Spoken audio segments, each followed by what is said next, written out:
Kanalımıza abone olmayı, zili aktif etmeyi lütfen unutmayın.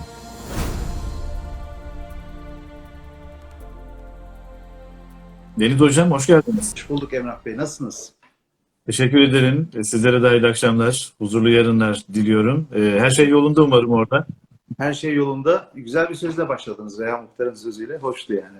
Her nerede Çok hoş. Benim yapabilirsiniz. yıllardır çocukluğumun, gençlik yıllarımın, mesleğe yeni başladığım zamanların sözüdür. Her nerede yaşıyor ve yaşatılıyorsanız çok güzel bir söz aslında. Hem yaşıyoruz hem yaşatılıyoruz. Aynen. Bu minvalde de o sözün bugünkü manası daha derin aslında. O günlerde bu kadar yaşatılıyor değildik ama bugün sanki tam manasıyla yaşatılıyoruz. Onların istediği kıvamda diye düşünüyorum. Hocam bu akşam Evet. sizinle kalıcı zayıflamayı konuşacağız. Bununla ilgili epey bir sorun var. Ama bu kalıcı zayıflama yani kelime itibariyle dikkat çekici. Mümkün mü Evet. öyle bir şey hocam? Buradan başlayalım istiyorum. Şimdi şöyle yani evet mümkün. Yani mümkün şöyle. Ben yaklaşık 20 seneden beri bu alanda çalışıyorum. Nörobilimci olmamdan Hı dolayı kalıcılığı sağlayabilecek alan aslında benim alanım. Sebebi şu, hı. normalde nörobilim tamamen beynin bilgisi üzerine çalışılan bir ihtisas. Yani beyin nasıl bilgiyi işler, nasıl algılar, nasıl yorumlar, nasıl bunu davranışa dönüştürür gibi düşünebilirsiniz. Fakat kilo hep böyle sağlıkçıların elinde olan bir problemdi. Oysa ki Hı hı. sağlıkçılar bu konuda hiçbir çözüm üretmiyorlar. Sadece diyet gibi bir yöntem uygulanıyor ya da operasyon, ameliyat gibi gibi yaklaşımlar sunuluyor. Fakat görüyoruz ki her geçen gün dünyamız son 100 seneden beri hep trend yukarı doğru kilo artışı devam ediyor. Sebebi birinci sebebi kalıcı çözüm olmayan yaklaşımlar gösterilmesi. İkincisi metotların daha çok kilo takıntısı, beslenme takıntısına yol açma durumundan kaynaklanma özelliği. Üçüncüsü gerçek bir çözüm dünyada sunulmama durumundan kaynaklanıyor. Çünkü kilo bir izafi durumdur. Kişiye bağlı, kişiye uygun, kişiye özel bir durumdur. Kişinin aslında matematik olarak baktığınız zaman dünyadaki herkes de eşit olan bir matematiğe sahip. Uzun bir zaman dilimi aldığınız enerji yakarsanız kilo almıyorsunuz. Yani mantığı aslında bu. Matematiği bu. Bu herkes için geçerli. Yani uzun bir zaman dilimi aldığınız enerjiden fazla tüketmeniz lazım. Bu sefer Hı hı. zayıflıyorsunuz. Aldığınız enerjiyle tükettiğiniz enerji dengeli olursa kilo almıyorsunuz diyebiliriz. Uzun süre aldığınız enerjiyi tüketmiyorsanız kilo alıyorsunuz. Yani bu mantıkta matematikte genel dünyadaki bütün insanların biyolojileri de bu şekilde çalışıyor. Ama bunun altında yatan sebep etkenler ki izafi bir sebep. Yani kişi tembelliğinden tutun irade yaklaşımından, denge bozukluğu, psikolojik travmalar, sosyal yapılar, duygusal açlıklar, gıdalara, beslenmeye vesaire vesaire bakış açılarından tutunuz. Hareketsizliğe karşı kendi bedenine olan ilgi alanı, birinci öncelikleri gibi birçok kavram onun kilo almasına yani çok fazla enerji alıp tüketememesine sebebiyet veriyor. Bu da Hı hı. herkese göre özel bir durum. Dolayısıyla diyet gibi işte cerrahi müdahaleler, ameliyatlar ki evet çok sağlık açısından tehlikeli risk arz ediyorsa ki yani 150-200 kilo gibi büyük bir kilo ortadaysa ve bu çözülemiyorsa ve kişide de sağlık etkenler yapılıyorsa elbette ameliyatlar sağlıklı bir şey. Fakat hani kilo vermek amaçlı, davranış alışkanlığı değiştirmek amaçlı bir yöntem değil. Yani mide küçültme veya bu tarz çalışmaların hiçbiri davranışlarının değişmesini sağlamıyor. Diyet gibi kavramlar da sağlamıyor. Yani bugün 1 milyondan fazla Google'da diyet sunumları var. Yani açtığınız zaman birçok farklı diyet çeşitleri görebilirsiniz. Bunların hiçbiri kilo vermenizi sağlamıyor. Çünkü diyet demek yasaklamak demek. Yani enerjiyi yasaklamak demek. Kısıtlamak demek, sınırlamak demek. Dolayısıyla enerji alımı yani beslenme konusunda takıntıya sebebiyet veriyor. Eş zamanlı gıdanın kilo aldırdığına ve kilo verdirdiğine inandırılıyor. Oysa ki aslında kilo alımı kişinin aldığı enerjiyi tüketmemesinden kaynaklanıyor. Yani almış olduğu enerjiyi tüketemezse, harcayamazsa kilo alıyor. Çünkü mesela o kadar 10 bin kalori gibi günlük besin alanlar var. Bunlar spor salonlarında çalışıp dünyanın en güzel vücutlarını ortaya çıkartıyorlar. Yani yüksek derecede enerji alıp harika vücutlar diyelim. Yani o kaslı gösterişli vücutları ortaya çıkartıyorlar. Bu demek ki enerji ne yapıyor? Kilo aldırmıyor. Sonuçta kas yapabiliyor. Ama enerji yağ yapmasının sebebi, alınan enerjinin yağa dönüşmesinin sebebi kişinin hareketsizliğinden kaynaklanıyor. Yani çok yemek değil. Aslında ne kadar yaktığımız önemli. Kesinlikle yani aldığınız... Ama hocam burada şöyle bir olay var. Özür dileyerek bölüyorum ama. Şimdi Ayşe teyze bizi izliyor. Ayşe teyze pek anlamaz bunlardan. Ya çocuğum diyor yani. Diyor ki ben kalıcı zayıflama diye bir şey duydum. Yani kalıcı diyorsun. Nasıl oluyor bu iş? Yani ben bir daha kilo almayacağım mı? Bunu soruyor. Ben bunu öğrenmek istiyorum. Onun ağzıyla konuşuyorum. Çok doğru, çok doğru. Oraya doğru geliyorum zaten mantık anlamında. Bilinçaltı denilen bir yapı var. Yani zihnimizdeki bilinçaltı alanımız var. Bu alanımızda bizim günlük %95-98 gibi oranda davranışlarımızın tekrar o bilgiler neyse ona göre tekrarlamamıza sebebiyet veriyor bu alanımız.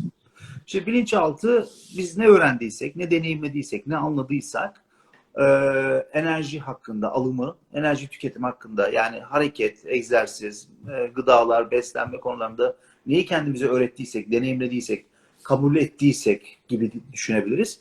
Bunları günlük hayatımızda davranış olarak %95-98 kapasitesi olma durumundan dolayı tekrarlıyor. Ve bu da zaten kiloya sebep oluyor. Dolayısıyla bizim yani ben kendi enstitümde psikolog arkadaşlar, diyetisyenler, işte doktor, tıp arkadaşlarımız vesaire 7-8 uzmanlık gerektiren arkadaş gruplarımızla birlikte bizim yaptığımız yaklaşım bilinç altındaki bilgilerin değiştirilmesine sebebiyet vermek. Ve böylelikle diyelim ki bir travma, bir depresyon, bir duygusal açlık durumunu biz psikolojik yani bilgi içerikli, bilinç altında bilgi içerikleri değiştirmesini sağlıyoruz. Şöyle de anlayabiliriz. Bir tür davranış alışkanlığının kalıcı bir çözüm yaratıyoruz. Yani mesela vegan, vejeteryan örneğin biyometrik beslenme yaklaşımları. Bunlar mesela hiçbir diyet tarzı değildir. Bunlar insanlar kendilerini vegan veya vejeteryan tanımlayarak o tarz yemeği ömür boyu yerler. Bunun gibi de düşünebilirsiniz. Yani kişi bir yasak koymadan davranış alışkanlığının dengeli bir şekilde bilinç altında değişimini uygulamaktan bahsediyoruz. Tabii bu çok izafi olduğu için yani kilo kişiden kişiye farklı bilgilerden dolayı hareketsiz kalmasına sebep olabilir. Ya da farklı sebeplerden dolayı yani kaynanasıyla tartışmalıdır, eşine karşı öfkesi vardır. Herhangi bir endişe, kaygı, gelecek korkusu çok fazla yemek yemesine sebebiyet verebilir. Ya da işte bir iş yerini batırmıştır, iflas etmiştir. Efendim işten kovulmuştur, gelecek hakkında korkusu var. Evine kapanıp hareketsiz kalma durumunu oluşturabilir. Bu tarz bilinç altında yatan sebepler tedavi edildiğinde veya rehabilite edildiğinde veya değiştirildiğinde aynı zamanda eş zamanlı beslenme, hareket, beden hakkında yeni fikirler, yeni doğruları bilinçaltına kodlandığında diyelim. Bunu tabii biz önce balık tutma mantığıyla öğretiyoruz. Yani kısacası bilinçaltına kişi nasıl kodlama yapabileceğini öğreniyor. Yani biz buna düşünce molası, meditasyon, otohipnoz gibi bir yaklaşımla öğretiyoruz. Kişi aslında bir bilgi öğrenmiyor bizden, kısıtlama yaşamıyor ama kendi kendine bilinçaltına kodlayarak fikir değiştirmesini sağlıyor. Bilinçaltındaki onu çok yemesine sebep olan durumu ortadan kaldırıyor. Onu nötre ediyor.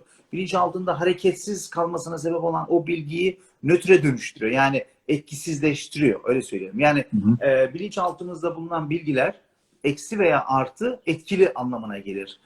Sıfır dediğimiz nötr durumda ise etkisiz anlamına gelir. Şimdi mesela çok yemesine sebep olan bir etki üretiyorsa onu nötre dönüştürüyoruz. Harcamasına, tasarruflu harcamaya veya hareket etmeyi sevmeyen, tembel olan bilgiler bunu kendisinde daha çok egzersizden kaçma, hareket etmekten, yürümekten kaçmasına veya bahane üretmesine sebep olan bilgileri nötre dönüştürüp hareketi sevdirecek bilgileri bilinç altında kodlamasını öğretiyoruz. Kişi bu antrenmanla yapıyor bunu. Efendime söyleyeyim zihinsel olmak istediği görüntü veya ölçülü bedeni zihninde canlandırma yapıyor.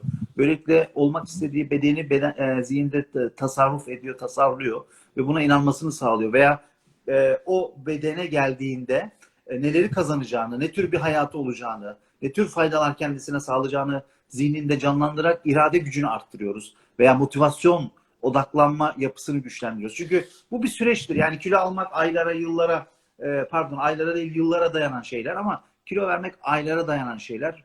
Bir günde, 2 günde kilolar verilmiyor.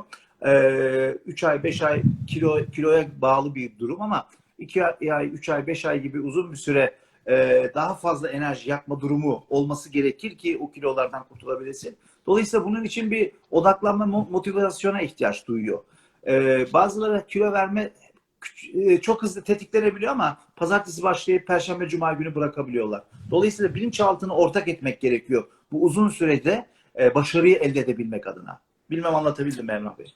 Çok iyi anladım hocam. Şöyle bir şey benim zihnimde canlandı. Yani biz travmalarımızdaki o etkileri ortadan kaldırırsak, bilinçaltımızdaki etkileri ortadan kaldırırsak, zinde bir beyne sahip olursak, dinç bir beyne sahip olursak aslında beyin otomatik olarak sürekli yağ yakmaya başlıyor. Yani yesek de çok fazla hareket etmesek de beyin vücutta otomatik bir yağ yakımı yapıyor. Doğru mu anlıyorum ben? Şimdi bu başka bir konu. Yani beyin zaten %25 oranında bedenin diğer kısmına bakılırsa, yani beyin 1 kiloluk bir yapı. 100 kilo bedeniniz varsa 99 kiloluk biyolojik kısmınız %75'i yakarken beyniniz %25'ini tüketiyor. Beynin enerjisi %25'ini tüketiyor. Fakat beyninizin doğru düşünceleriyle, doğru inanç sistemleriyle sizin günlük hayatınızda bedeninizin ihtiyacı kadar beslenmek ve mevcut enerjinizle günlük hayatınızda daha aktif, daha hareketli insan olarak stokladığınız enerjileri tüketme mantığı aslında bizim öğretmeye çalıştığımız. Yani beynin kendisinin bir gücünden ziyade davranış alışkanlığını değiştirmesi. Kişi normal şartlarda travmalar, depresyonlar olabilir, öğreti olabilir, gıdalar hakkında, beslenme hakkında, hareketsizlik hakkında inançları kişinin günlük davranışlarını oluşturuyor ve uzun süre aynı davranışını sergilediğinde kişi ortaya şişman bir yapıyla ortaya çıkıyor. Bu şişman yapıdan artık kurtulamıyor bir şekilde. Çünkü inandıkları, yani doğru olduğuna inandıkları yalan, yanlış ya da yanıltıcı bilgiler onun şişman kalmasını sağlıyor. Dolayısıyla bunları biz yapıyoruz, nötre ediyoruz, bunlarla yüzleştiriyoruz, bunlarla affettiriyoruz diyelim. Bunları zihinde nötre dönüştürerek kendisinin daha hareketli, aldığı enerjiyi daha rahat yakan, tüketen ve böylelikle eriten diyelim. Bunun bir matematiği var demiştim başlarken. Yani herkes doğal olarak dünyadaki herkes eşit bir matematikte çalıştırıyor. Yani yağ yakımı, kas yapımları değişmez bir fiziksel kurallara dayanıyor. Yani uzun bir zaman dilimi aldığından daha fazlasını yaktığın zaman kilo veriyorsun. Bu denge kilo verme dengesi. Ama kilo alırken de aynı durumu yaşıyorlar. Yani uzun bir sürede aldıklarını yakmıyorlar. Yakmama durumu, tüketmeme durumu kilo almalarını sağlıyor. Buna mutlaka bir dengesizlik hayatlarında meydana geliyor. Yani 36 beden, 38 beden bir hanım veya bir beyefendi bir anda hayatlarına bir şey giriyor ve bir anda bir bakmışsınız yıllar içerisinde 50 bedene çıkmışlar. Bunun altında yatan annelik olabilir, yani doğum olabilir, evlilik olabilir. Yani bir dengesizlik ortaya çıkmış. Ya da hayatlarında daha fazla enerji alıp az tüketmeye sebep olan bir travma, bir depresyon durumu onun farkına varmadan ortada bir kilo durumu. Ya da bir hastalık geçirme. Bir hastalıktan sonra uzun süre hareketsiz kalıp hastanede yatma durumu. Bir bakmışsınız ortaya kilo. Fakat doktor da demiş ki hormondan kaynaklanıyor, tiroidden kaynaklanıyor. İşte sizde var, hipertansiyon var. Sizin bu hastalıklarınız kilo yapar gibi bir bilgi de o kişinin inancına, tutulmasına sebep olup artık kilolarını vermeme durumu. Mesela gebeliklerde de öyle. Birçok anne hamile olduğu zaman daha rahat davranması, daha çocuk düşmesin, daha çok yiyor, çocuk için daha çok yiyor. Aslında normalde bir hamilelik 5-6-7 kilo civarında alındığı zaman yeterlidir ama 20 kilo alıyor mesela, 30 kilo alıyor. Aşırı derecede kilo alıyor ve sonrasında da bunu vermekte zorlanıyor gibi. Çünkü 9 ay zihninde o rahatlık, o yeme alışkanlığını oturtmuş oluyor bir şekilde, değişmiş oluyor ve onu tekrar korumaya çalışıyor gibi. Yani bir tür dengesizlik hayatına girme durumu. Evet. Dengesizlik derken illa hep depresyon, travma olması gerekmiyor. Evlenmek bile dengesizliğe ne sebep oluyor? Yani bekar kişi alışmış tek başına yaşamaya, bir anda bir evleniyor. Farklı bir dengeye dönüşüyor hayatı. Eşiyle mesela diyelim yemeği içmeyi çok seviyor ve evde de çok böyle huzur, mutlu bir yuva kurulduğunu düşünelim. Bir anda bir bakmışsınız kilolarla karşılaşmış. Bir standartın dışında bir dengesizlik oluşmuş gibi de düşünebiliriz. Fiziksel etkiler dışında baktığımız zaman stres, karamsarlık, gam gibi nedenler aslında bizim kilo vermeden ziyade kilo almamıza neden oluyor. Psikolojik etkiler. Bunları çözdüğümüz zaman sizin söylemenize göre yani kalıcı zayıflama burada başlıyor. Doğru anladım değil mi hocam? Çok doğru ama burada yine başka bir problem yatıyor Emrah Bey. Şöyle bir problem yatıyor. Mesela stres kilo verdirebilir. Yani aldırmaz. Mesela diyelim ki bazı kişilerde strese girdiğinde daha fazla yemek yer ve hareketsiz kalabilir. Ama başka birisi strese girdiğinde yemek yemeye iştahı kesilir, yemek yemeye bırakır. Strese sebep olan problemi çözmeye çalışır ve harekete geçer. Hareketli bir insana dönüşür ve onu çözmek adına daha çok enerji tüketir. Bir bakmışsınız orada stres zayıflatabilir. O yüzden kilo bir izafi durumdur. Yani kişiye özel bir durumdur. Dolayısıyla kişiye özel bir durumda böyle standart diyet gibi kalıplaşmış metotlar işe yaramadığını anlatmakla başladığım konu oydu. Yani ben 20 seneden beri bu alanda ihtisaslığımı yaptım. Yaklaşık 4 tane bu alanda kitabım var ve çıkacak da 3-4 tane kitabım daha var. Ve bunlar bestseller sattı. Yani uzun süre hep sattı ve satıyorlar da. 7 dile de çevrildi. Yani dünyada ilk psikolojik bazda bilinçaltının değişimi, kalıcılığı sağlayacak durumu ilk çalışmalarını veya ilk makaleleri, ilk araştırmaları ben şahsınız bunları gerçekleştirdi. Zaman içerisinde de ekipler kurduk. Yani şu anda 100 kişilik bir ekiple çalışıyoruz. İçeride 6-7 uzmanla beraber hani tıp doktoru en işe yaramaz kadrolarımızdan diyeyim. Daha çok psikologlarımız, yani şey anlamında yani normalde hani doktor bunu çözmesi gerekir gibi düşünülüyor ama tam tersine bir psikolog, bir diyetisyenin değişmesi, yani standart diyetisyen diyet verme durumu değil, gıdalarla olan ilişkiyi düzenleme, duygusal açlığı düzenleme, gereksiz beslenme mantığını ortadan kaldırma gibi. Efendim sosyologlarımız, felsefe hocalarımız, yani düşünce uzmanlarımız daha çok. Yani düşünceyi doğru anlatmak. Bu düşünceler kişilerin fark edemediği, çıkış yapamadığı noktalarda ama bu da inançtan meydana geliyor. İnanç da bilinç altında. Dolayısıyla inancı onun aslında inandıkları aslında şişmanlamasına ya da şişman kalmasına sebep oluyor. İnancı aynı zamanda veya inanmadıkları aynı zamanda kilo vermemesine yani direnç uygulamasına yani mevcut düzene alışmış oluyor. Kişi bazıları 30 sene kilolu, bazıları doğuştan kilolu olduğunu söylüyor. Yani 3-5 yaşında hatırlamadığı dönemlerde kilo almaya başlamış ve ömrünün sonuna kadar yani 30 seneden beri 40 seneden beri kilolu. Beyni hiçbir şekilde kendisini zayıf tanımıyor. Zayıflamayı bilmiyor. Yani yöntem olarak algılayamıyor. Dolayısıyla o kişinin herhangi bir diyet, herhangi bir spor uygula dediğinizde şuna benziyor. Sigara içmeyi seven bir adamdan bahsedersek hani sigarayı bırak demeye benziyor veya işte 3 gün sigara içme demeye benziyor. 3 gün sonra tekrar sigara içiyor. Yani burada aslında sigaraya içme sebebini ortadan kaldırdığınızda sigara hakkındaki yanlış inandıkları, mesela sigara işte benim arkadaşımdır, dostumdur, kafa yapar, rahatlatır gibi böyle inançları vardır her sigara içen kişinin. Zayıf tutar. İşte ne bileyim yani sigaranın konsantre yaptığına inanır falan. Bu tarz yanlış, yanıltıcı inançları yalan olduğunu anladığında kişi o inançları vazgeçiyor ve dolayısıyla sigarayla olan iletişimini de bırakmış oluyor. Bizim yaptığımız metot aslında bu. Yani biz gıdalarla ve hareketsizlikle olan yanlış inançlarını şey yapıyoruz. Ortadan kaldırarak kişinin normal farkındalık kazanmasını sağlayarak doğru inanca. Yani doğru inanç nedir zayıflamada? Hareket kilo verdirir, hareketsizlikte kilo aldırır. Doğru inanç budur. Yani kişi enerji yapması lazım kilo verebilmesi için. İnancın zaferi diyeceğiz o zaman biz zayıflamak için. Hayatın tamamı inancın zaferi, yani inancın sonuçları. Hepimizin inancın sonuçlarını yaşıyoruz. Yani sadece bu kilo için geçerli değil. Genel yaşamlarımızda aynı mantık, hastalıklarımız aynı mantık. Yani bütün başarılarımız aynı mantık, başarısızlıklarımız da aynı mantık. Bizi izleyenlere diyeceğiz ki o zaman önce inanmak gerekiyor. İnanmadan bu iş olmaz. İnancın zaferi her sahada da zayıflamada da geçerli. Hocam şimdi bize gelen sorular var bu bağlamda. Bu kalıcı zayıflama ile ilgili sıkıntısı olan insanlar var. Mesela bu sorulardan bir tanesi de insülin direnci ile alakalı. İnsülin direncim var. Kilo vermede de ne kadar etkili bilmiyorum ama Hiçbir etkisi böyle yok. bir Yani sıkıntım var. insülin direncinin, tiroidin, Hashimoto'nun en çok gelen sorular bunlar. Bunlar çok minimum seviyedeki şeyler. Bunlar tabii bir bahane olarak kullanılarak kilo vermeyi direnç haline dönüştürüyoruz. Yani birçok insülin direnci olan danışanım bugüne kadar yaptığım kamplarda olsun, online eğitimlerimizde olsun kilo verebiliyorlar. Tiroid hastası olanlar veya tiroid bezini aldırmış olanlar veya tiroid ilacı kullananlar bile verebiliyor. Yani bunların hiçbiri, yani bir defa şunu çok iyi herkes iyi anlamalı. Bir defa hastalık başka bir şey, zayıflamak başka bir şey. İsterseniz koltuk değnekle yaşayın, isterse engelli olun. Yani hareket etmekte zorlanın, kilo verebilirsiniz. Yani herhangi bir insülin direnci, herhangi bir tiroid, herhangi bir doktorun bu tarz bir telkini doğru değil.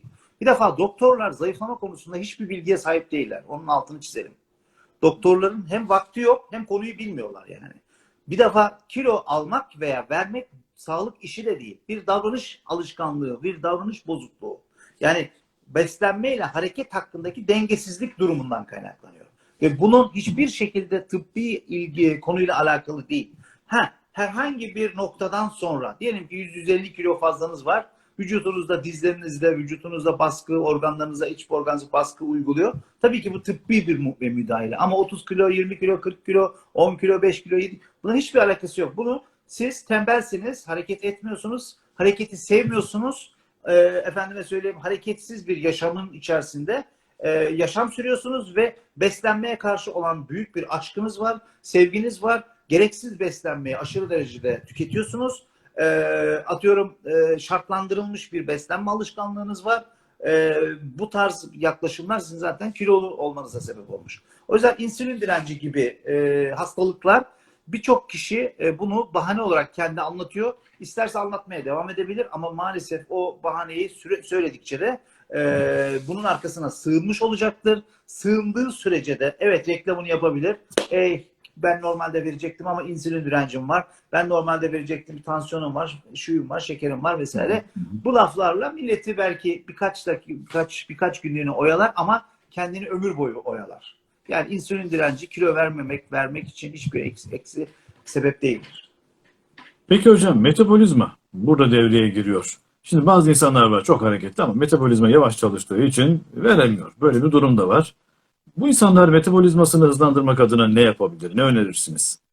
Bir defa metabolizma hızlandırma veya yavaş çalışma diye bir kavram bilimsel olarak da yok. Şimdi atıyorum ben bir kişiye küfür etsem bir anca metabolizması hızlı çalışır. Yani metabolizma dediğiniz yani bütün sistemin aktif hale gelmesi, yüksek frekansa dönüşmesi ve düşük frekansa düşmesi. Yani zaten problem de burada yatıyor. Şöyle anlatayım. Yaş ilerledikçe birçok kişi işte Türkiye'mizdeki belirli alışkanlıklardan dolayı işte emekliyim, işte yaşlandım, ben dedeyim, ağır davranmam lazım, anneanneyim, şu yapamam, bu yapamam. Bu tarz yaklaşımlar fiziksel hareketin, egzersizin veya vücuttaki kullanımlarının düşmesine sebep oluyor. Bu da metabolizmanın düşmesi anlamına gelir. Ama bunu kimse ölçemez. Ya da kişi aktiftir, koşturuyordur, hızlıdır, hayalleri vardır, hareketlidir. Bu sistematik olarak metabolizmasının hızlanması anlamına gelir. Ama şunu diyemezsiniz. Ben bir doktor olarak diyelim sizin metabolizma hızınızı, gücünüzü, kuvvetinizi bilemem. Böyle bir şey, bir makine yok, böyle bir alet yok. Ama diyetisyene gittiğiniz zaman bu karşınıza hemen çıkabiliyor. Diyor ki sizin metabolizmanız düşük, o yüzden kaynaklanıyor. Şu görüşe yaklaşım yapıyorlar. Kas kitlesi zayıf, yağ kitlesi yüksek, hareketi düşük, buna metabolizması düşük insan diyorlar. Hayır efendim, yavaş yavaş metabolizmanızı güçlendirebilirsiniz. Yani metabolizma benim düşük diyerek oturup beklemenize, zayıflamaya direnç göstermenize hiç gerek yok. Kesinlikle metabolizma herkesin her yaşta tekrardan yapılanabilir. Yani tekrardan güçlenebilir ve kuvveti arttırılabilir. Yani siz vücudunuzda 40 kiloyu attıktan sonra küçük küçük incelmenizi, eş zamanlı vücudunuzu kuvvetlendirmenizi, hayatınızda vizyonlar, hedefler, hayaller kurup sosyalleşme durumunu ortaya koyduğunuz zaman metabolizma son derecede yüksek bir seviyede çalışıyor olacaktır. Bu sizin yine davranış çalışkanlığınıza bağlı bir şey. Yani metabolizmam benim zayıf çalışıyor, böyle bir şey yok. Ama diyelim ki iki kişisiniz, iki farklı insan. Birisi aynı miktarda yiyor. Birisi aynı miktarda hareket ediyor ikisi de. Biri daha fazla yakıyor, biri daha az yakıyor olabilir. Bu boydan kaynaklanır, kastan kaynaklanır. Yani ne kadar kasa sahip olduğunuz, boyunuzun büyüklüğü, erkek dişi diye ayırabiliriz. Erkekler daha çok enerji harcıyorlar. Dolayısıyla böyle bir bakış açısı koyabiliriz. Ama benim metabolizmam çok çalışıyor, 12 az çalışıyor. Böyle bir şey ne kanıtlayabilirsiniz? Yani bilimsel bir kanıt yok bunun arkasında. Varsayımdan başka bir şey değil. Ama herkes kendi vücut gücünü, kuvvetini, metabolizma hızını, gücünü, kuvvetini arttırabilir. Bu bir zaman ve süreç içerisinde bu gerçekleşebilir. Yani siz 50, 60, 70 yaşında olabilirsiniz. Siz yeter ki bilinçaltınıza ikna ettiğinizde, bilinçaltınıza yani yeni bir bedeni ortaya koymayı fikrine ikna ettiğinizde ve bu süreci adım adım ilerleyerek sonuca vardığınızda zaten metabolizmanız gücü ve kuvveti artacaktır. Evet, bunu ilk defa duyuyorum hocam. Yani genelde doktora gittiğimizde ya da işte yaptığımız röportajlarda sürekli bir metabolizma hızından bahsedilir. Siz farklı bir kavram getirdiniz. Farklı Tanım o getirdiniz daha anlatanlar doğrusu. da şunu söyleyeyim yani bunun bilimsel tanısı veya bilimsel herhangi bir yani şimdi mesela MR'a girersiniz beyin tomografisini çeker. Bu bilimseldir. Kanınızı alır kan idrarınıza veya idrar veya kanınızı tahlil koyar. Biyolojik olarak bu bir bilimsel bir kanıttır. Bunlara lafım yok zaten. Ama metabolizman düşük veya yüksek. Neye göre? Bana bakarak konuşuyor yani. Öyle bir şey yok yani öyle bir dünyada. Ya da mesela diyetisyenlerde spor salonlarında da çok var. Tartı var mesela. Çıkıyorsunuz, tartılıyorsunuz. Metabolizmanızın hızını, gücünü, kuvvetini, yağ oranınızı, kanınızı, şeker her şeyi ölçüyor.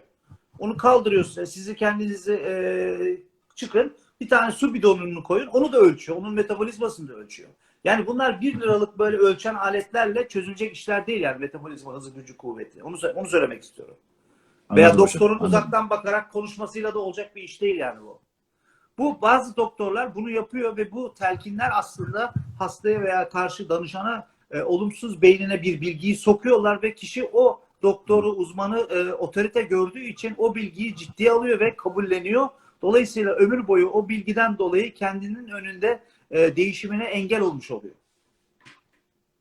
Evet, bu çok önemli bir bilgiydi hocam. Bu noktada bizi izleyenler özellikle sizin yayınlarınızı özellikle izlesinler diye öneride bulunalım. Bir de hocam şimdi sizin eğitimleriniz falan var.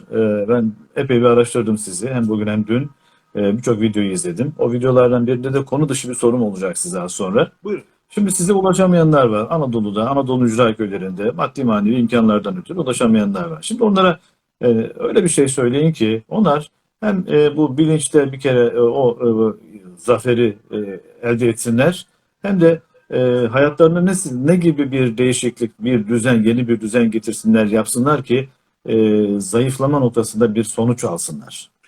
Ya Ne şimdi önerirsiniz? benim kitaplarım her yerde satılıyor. Yani bütün her yerde bulunabilir ya da internet ortamından da sipariş verilebilir. Sanıyorum yani köy yerinde bile olsak bugün internet çağında yaşıyoruz. Akıllı telefonlarımızda sosyal medya platformlarımız var. Oralardan ulaşabilir. Özellikle YouTube'da programlarım var. Mesela sizin gibi değerli insanlarla yaptığım programları oralara koyuyorum ve oralarda da yapılan reportajların içeriklerini dinleyerek konuyu anlamasını sağlanabilir. Mesela insülin direncini kişi belki ne dediğimi bugün anladıktan sonra yarın yeni bir hayata geçebilir. Yani der ki evet ben hastayım, insülin problemim var, şeker problemim var ama kilo ile bir ilişkisi yokmuş deyip bir bakmışsınız kilo problemini çözebilir gibi. Yani YouTube gibi medya alanları bizim kendimizin de Egece Enstitümüz var. Bu enstitüde ekip arkadaşlarımız var. Yani denizegece.com'dan da ulaşılabilir. Instagram paylaşımlarımızda ücretsiz olarak orada bir sürü bilgiler içeriyoruz. YouTube'da ücretsiz olarak bilgiler içeriyoruz. Ama Egece TV diye bir televizyon platformumuz var. O televizyon platformumuz aboneli ama bu daha çok uzun süre kilo verme problemi olup çözemeyenlerin uzun süre içerideki program içeriğini elde etmeleri sağlanıyor. Dolayısıyla böyle bir çalışmamız var. Biz aynı zamanda telkin cihazları veriyoruz. Aynı zamanda gözlük veriyoruz. VR gözlükleri veriyoruz. Kişinin beynindeki fikirlerinin değişmesi, doğru olduğunu inandığı yalan yanlış yaratıcı bilgilerin değişmesini sağlamak, hedefi koymak, zihninde kendi olmasını istediği hedef görüntüsünü zihnine kodlamak, bilinçaltına kodlamak gibi böyle çalışmalarımız da var. Yani hem bilgiyle yani kitap gibi okuyarak ya da izleyerek televizyon gibi ya da işiterek gibi fikir değiştirerek kilo vermesini sağlıyoruz. Öyle söyleyebilirim. Ama aynı zamanda da hocalarımız var. Hocalarımızda da birebir seanslarımız da var bizim. Mesela 3 aylık mesela kişi 3 aylık programa giriyor ve 3 ay daha önce kamplar yapıyordum. Her hafta kamplar yapıyordum. Polonezköy'de özellikle İstanbul'dayken.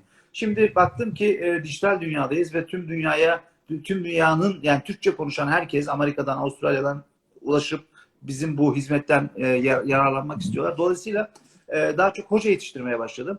Yani tıp doktorundan tutun, diyetisyen, psikolog, spor hocaları, nörobilimciler gibi ekip arkadaşları yetiştiriyoruz. Bunlarla beraber birlikte kişiye özel seanslar da uyguluyoruz mantık olarak. Ve böylelikle kalıcı çözümü ulaşmaya sebebiyet veriyoruz. Şimdi hocam anladığım kadarıyla siz bu özellikle düşünce gücüyle ilgili çalışmalar da yapıyorsunuz. Aynen. Bir röportajınızda şey demişsiniz. Nesneleri hareket ettirmek mümkündür düşünce gücüyle. Evet. Nasıl oluyor hocam? Yani düşünerek ben bu defteri buradan kaldırabilir miyim, hareket ettirebilir miyim? Ya bu mu yani anladığımız bu mu? Uzuvlarınızı kullanarak yapabiliyorsunuz, işte yaptınız.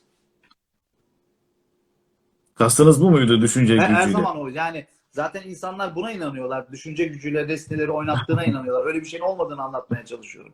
Yani düşünce gücümüzde sadece uzuvlarımızı veya herhangi bir alet kullanarak nesneleri öyle hareket ettirebiliriz. Aksi takdirde hareket ettirme fikrimiz yok. Ama mesela örneğin siz elinizi kaldırabilir misiniz?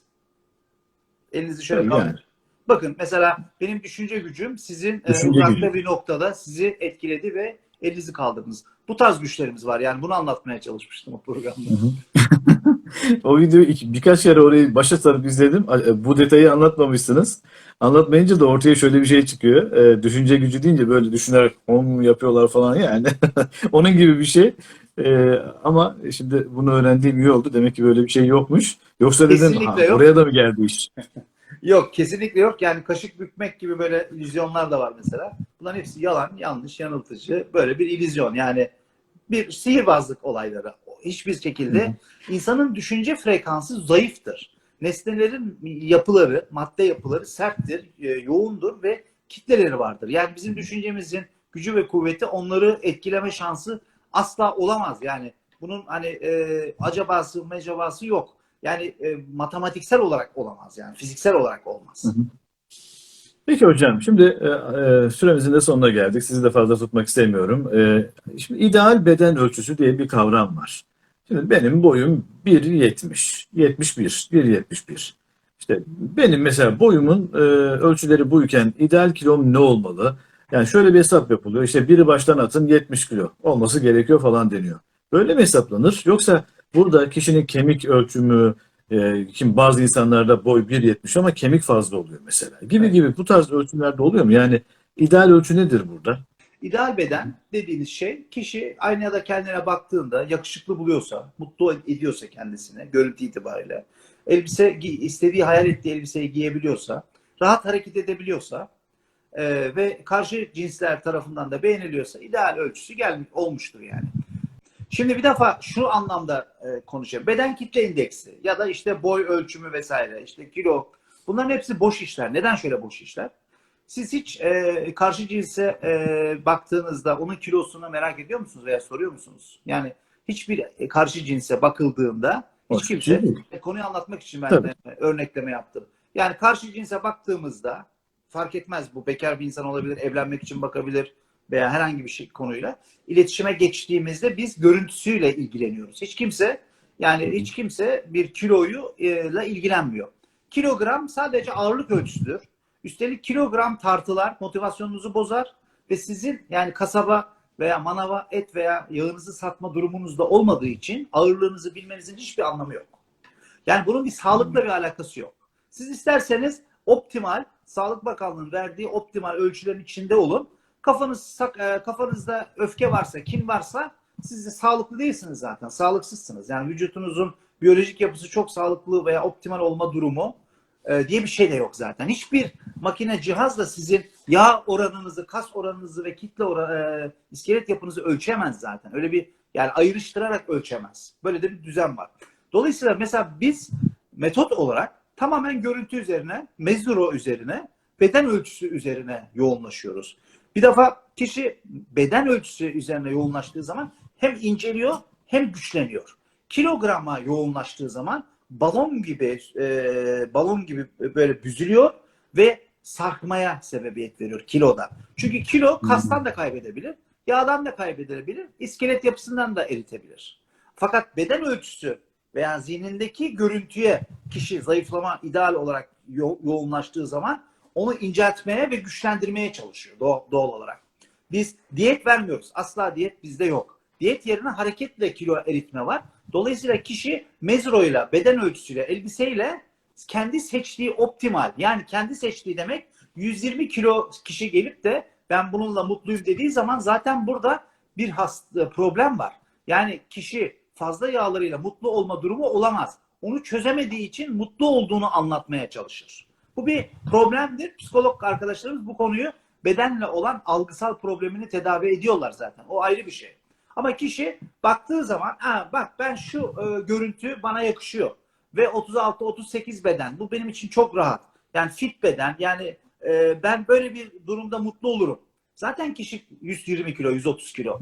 Yani onun ideal bedenini kendi beğenebileceği bir görüntüden bahsediyoruz. Yani bizim etle, yağla alakamız yok. Zaten kişi o bedeni seçtiğinde, yani beğendiğinde o bedeni zaten kendi zihninde tasarlıyor. Ve zaten cihazlarımız, yani viral gözlüklerimizin içerisinde seyrettiğinde kendi bedenini kodluyor zaten. Artı biz kilogram takıntısı olmadığı için hareket ve harekete dayalı enerji tüketerek incelmeye ve güçlenmeye sebebiyet verdiğimiz için hem metabolizma gücünü arttırıyor, nefes gücünü arttırıyor, kondisyonunu arttırıyor, yağ yakıyor, kas geliştiriyor, kası güçlendiriyor, yağ yakıyor. Amaç bu zaten. Yani diyet yaparak sönmek, güçsüz kalmak ve enerjisiz kalıp zorla hayatta yaşamak yerine hareket ederek, adım adım hareket ederek, yani herkes isterse koltuklu değnek olsun veya yürüyemeyen, engelli olsun fark etmez.